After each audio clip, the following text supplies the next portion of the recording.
maybe that's not what you're looking for. You're looking for that station that really reaches into that particular county. So I can break out county by county. And what this shows as well, this is HDHA is high definition Hispanic. So I can break out the Hispanic audience because again, there's a lot of advertisers that want to see those things separately. So I can show you, and this average person's means at any given moment, I'm reaching 5,100 people with your message.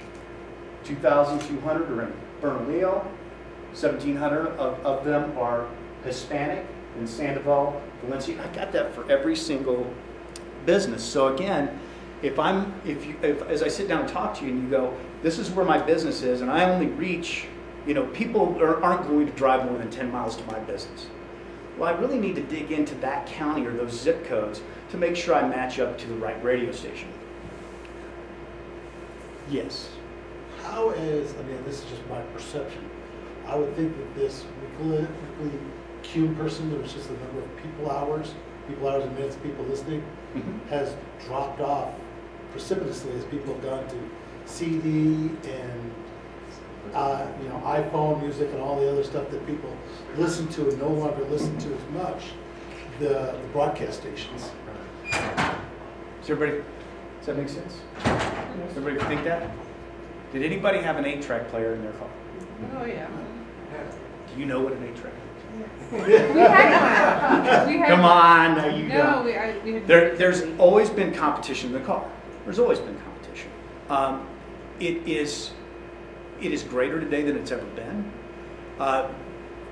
We have dropped the average. Americans, 95% of Americans used to listen to terrestrial radio every single week. That number's dropped to 93%. So I've only dropped 2%. So we still have the highest reach. And when you match us up with broadcast television and time on the internet, I still beat everybody. However, that 93%, that's counting you if you've listened to 1 hour or 10 hours. Where we have dropped is the amount of time that they listen to us. Older people, I'm going to keep using that here tonight because it's funny to me.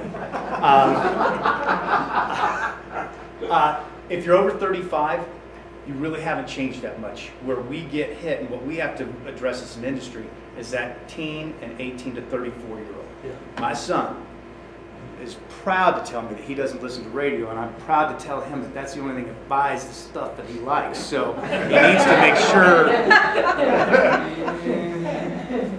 sure. So we do lose in that, and that's where it's imperative for radio as an industry to really grasp the digital technologies and drive people to our websites, to drive people to our streaming sites, so that they're still getting us on their phone, because that's what people are doing, And look, I've got an Apple Music account myself. Again, I used to have an 8-track player, a cassette player, a CD player.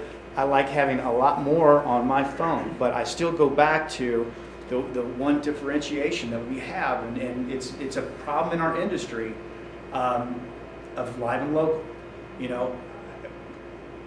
And we fight with ourselves on that. KRST, for example, I've got a syndicated morning show that comes out of Nashville in the morning. And a lot of people will go, you know what, I love the Get Up game. Why'd you change that? Why did you go to these syndicated guys? Well, because they have Carrie Underwood and Garth Brooks and Alan Jackson who live there that stop by. I can't do that now.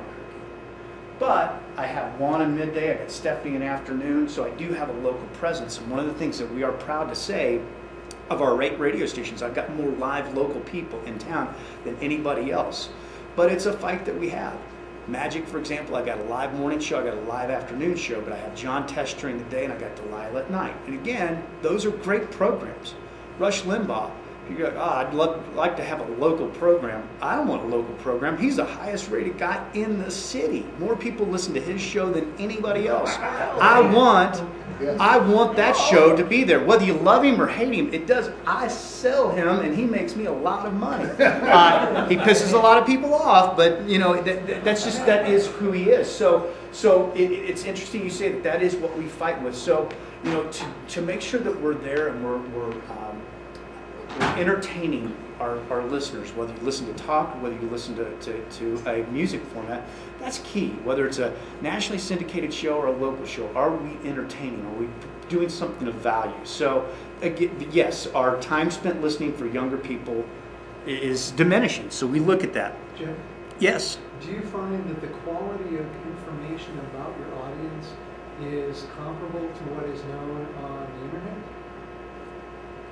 So essentially, the data that you're getting, is that comparable to what's known on the internet about people who are, say, downloading the same product? I don't have near the information on my streaming listeners. I know numbers, and it's interesting. That's an interesting point. I can pull up and tell you exactly how many people are listening to my streams. Exactly. Right. I see it, and I can tell you, if I had an advertising budget, I would not buy streaming after 7 o'clock at night or before 6 o'clock in the morning, because there's nobody listening. But at 6 o'clock, it shoots up, and by 9 o'clock, I'm humming. And it goes down a little bit at lunch, and so they're listening at their desktop. That's what it shows me.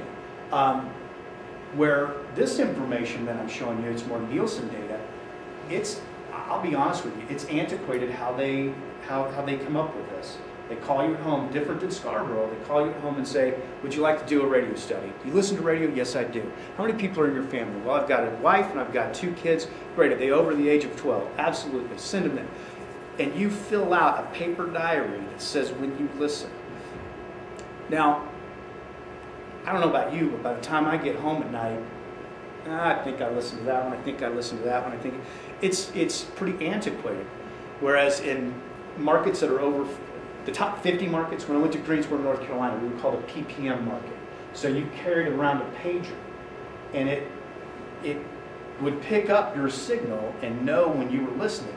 The problem with that technology, though, is if I go into, Blake's Lotta and the kitchen guys got on Coyote, I'm not really listening to it, but it's picking it up that I am. So neither one's perfect. So what I really try to strive to do with an advertiser is we get a quarterly book, summer, spring, fall, winter. Instead of taking one book out and showing you data from one book, I do a 4-book average. And it makes it more real for me. And you can see the changes in our listenership. So that's kind of a way to answer it. Going back to, again, using Nielsen to make sure I identify the audience that advertiser's really looking for. Again, KLB-FM's the top-rated radio station with a number of people. But if you're looking for somebody that's over the age of 45, that's not the station to be using. I don't have as many of those people. The bulk of my audience is teens, 18-24, 25-34, and 35-44. So we want to make sure that advertiser is, hey, who's the number one station? Well, it's me, but I don't know that that's the right station for you. Let's talk about what you're trying to accomplish. So that's just a couple of the things that we look at. Again, I can break it down to the county. I can break it down into where they listen. And this is an important piece. If you're listening at home versus listening in your car, some stations do better than others, and we design your copy based on that. If you're listening at home, how I'm delivering that message is trying to get you off the couch to go. If you listen in your car, well, I need to make sure I'm telling you that you want to get Applebee's to go tonight on your way home. You don't want to have to fix dinner. So we try to, identify that audience, identify what that advertiser is trying to accomplish, and make that campaign based on that. Does that make sense? All right, so I'll go back to this real quick.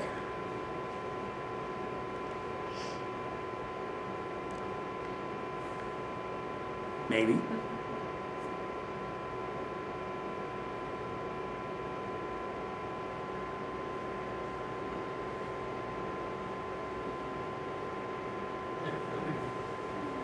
All right, so we did that. So we went over RAB information in Scarborough and Nielsen. So real quickly, I'll get us out of here. We try to put together a quality schedule and write quality copy. And it goes back to that needs analysis where I've identified that advertiser and who's coming in the door and who you want coming in the door. But I really want to find out, what are you trying to accomplish with your campaign? Are you wanting to sell one more car every month, or you want to sell 100? Because what I recommend to you is going to be different. So I need to know, what do you want, and what does success look like for you? If you sell less than 100 cars, this is not successful. Well, then we need to discuss what your budget is to make sure you're spending enough money and spending it in the right places to make sure that it's effective for you. Again, we want to find out what their